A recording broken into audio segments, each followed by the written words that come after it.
I invite you now to turn to your insert. For about the past month or so, we've been looking at the parables of Jesus and how he taught using stories. We also saw how he used actions. And one of the parables of the 4 soils dealt with only 1 out of 4 soils was fruitful. All the other soils were good for nothing. And so we come across this passage, and I will admit, you probably haven't heard too much of it, because I preached on it maybe once in about 35 years, so here we go again. On the following day, when they came from Bethany, 2 miles away, Jesus was hungry. Seeing in the distance a fig tree in leaf, he went to see whether perhaps he could find anything on it. When he came to it, he found nothing but leaves. It was not the season for figs. He said to it, "May no one ever eat fruit from you again." His disciples heard it. In the morning, as they passed by, they saw the fig tree withered away to its roots.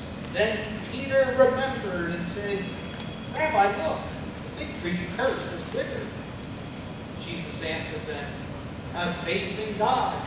Truly I tell you that if you say to this mountain, be taken up and thrown into the sea, and if you do not doubt in your heart, but believe what you say will come to pass, it will be done for you."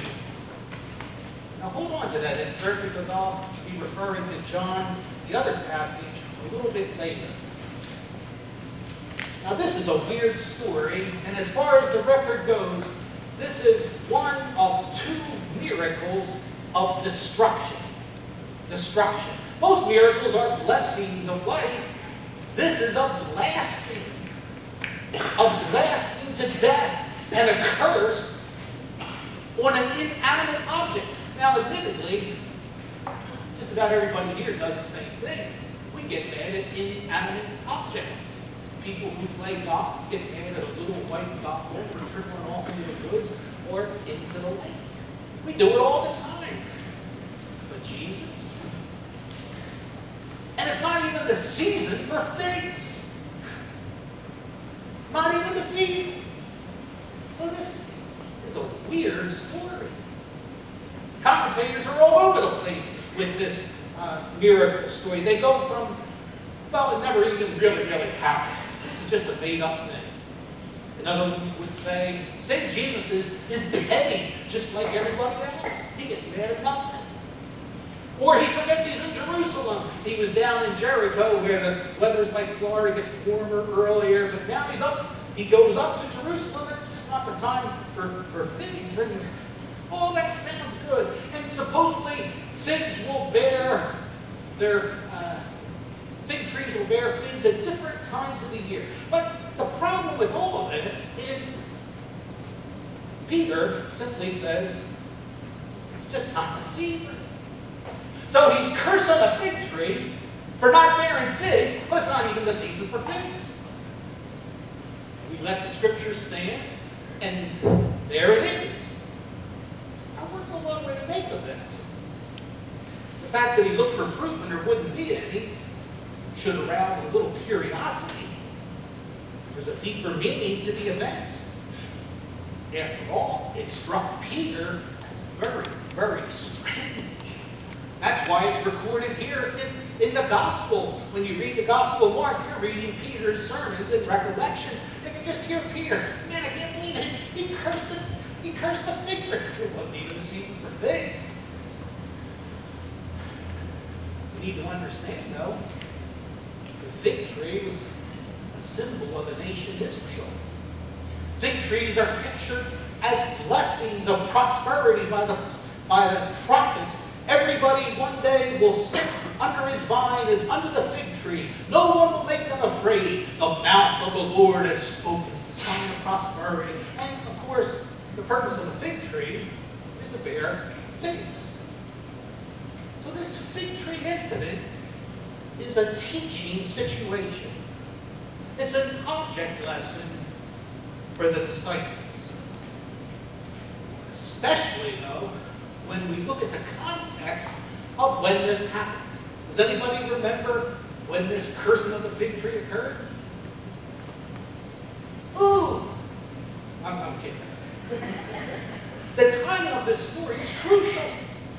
This is Palm Sunday. You remember Jesus rides the donkey to Jerusalem? The people wave the Hosanna branches. Save us now. Here comes the King, the long-awaited Son of David. Save us now. And people at the Passover, who is this? Who is this that's riding upon the back of the donkey? Then he comes into the temple area. He finds many things distasteful. He doesn't like what he finds in the temple. In the temple area, in the court of the Gentiles, which is the only place the Gentiles can pray, what's he find? He finds money changers who are ripping people off. He's finding people selling lambs, making a really large profit, committing robbery in essence. And then the next day when he comes back to the temple, he curses the fig tree. May no one eat fruit from you again. Now he enters the second time into the temple. What's he do? He doesn't sing, something good is going to happen to you, happen to you, happen to you. He doesn't do that. He turns over the money changers' tables. He cleanses the temple. He says, it is written, my house shall be a house of prayer for all the nations, for the Gentiles. But you made it a den of thieves. And he kicked them out of the temple. Gentle Jesus, keep in mind, that's a humble action. He's operating under God. That's what humility does. And the next day he comes to Jerusalem. And Peter says, wow, look at that, Lord. The tree's dead. Now, far from this story being about Jesus being hungry and very, very petty and cursing an inanimate object, a fig tree, he's using this to arouse interest and to teach some important truths.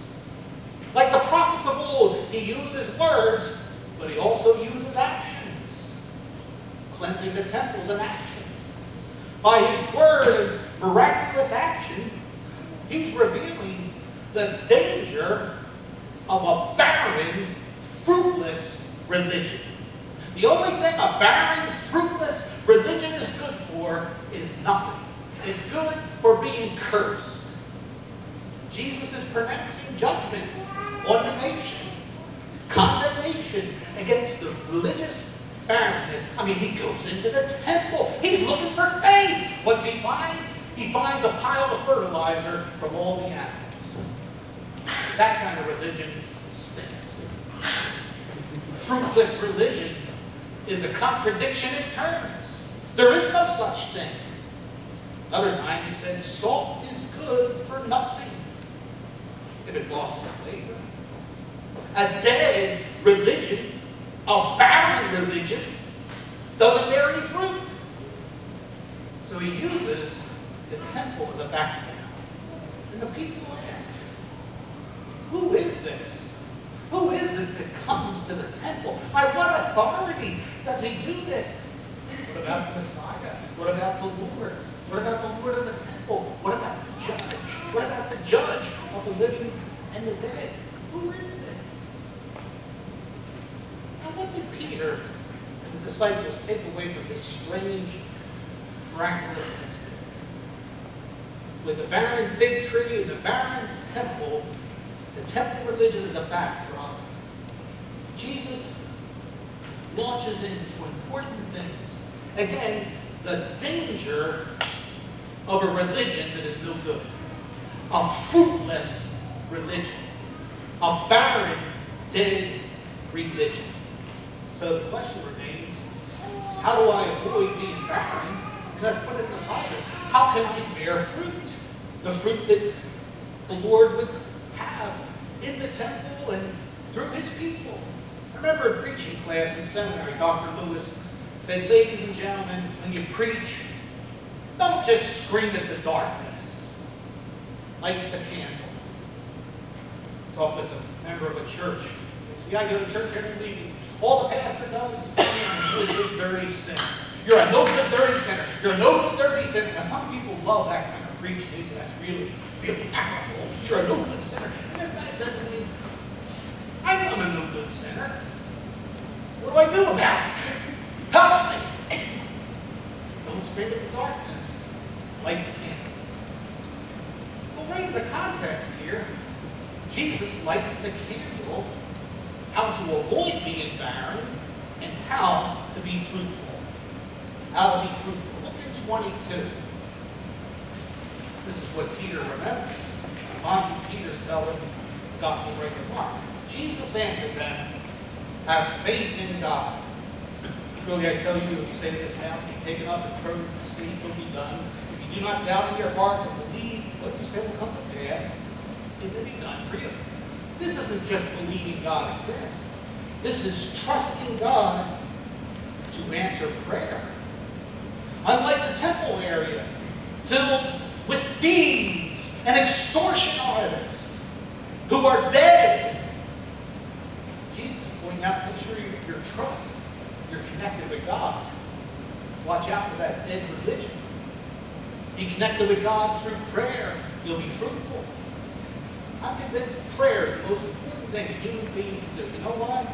Because the devil will do everything he can to prevent you from praying. Pray at all times and don't lose heart. He said, if we don't pray at all times, we will lose heart. If you don't pray, you run out of juice. If you pray, you run into the juice. And notice, it's not merely saying your prayers. Offer up a few little daily ditties. This is expected prayer. As we pray, we expect God to answer us. Now, it's not overcoming God's reluctance. Prayer is tapping into the Lord's willingness. It's aligning ourselves with God. By prayer, we commune with God, and He helps us to pray for the right things. Remember years ago when I began the ministry, I would say something like this. See, fruit bearing, as a Christian, is a very natural process. After all, I used to say, you don't see apple trees right by an orchard. You don't see the apple tree saying, I'm going to produce an apple. I'm going to produce an apple. No, it's a natural thing. Now that's true for an inanimate object like an apple, but you and I are not inanimate objects. We are not fig trees or apple trees. We are human beings who choose. And fruitfulness involves a choice, a practice. There's no such thing as an osmosis Christianity. It just kind of happens. It just kind of happens. Jesus is pointing out prayer. When you pray, expect it will happen. And at the Last Supper, here we go to John 15, at the bottom of your insert. He uses the famous analogy, I am the true vine, and you are the branches. If you abide in me and I in you, you will bear much fruit. Notice the interconnection. Where does the vine, where does the branch leave off? There's an interconnection. Look in verse 7. If you abide in me, and my words abide in you, that's a big if. If you make your home in me, and my words abode, or make their home in you, that's a big if. And ask for whatever you want. It'll be done.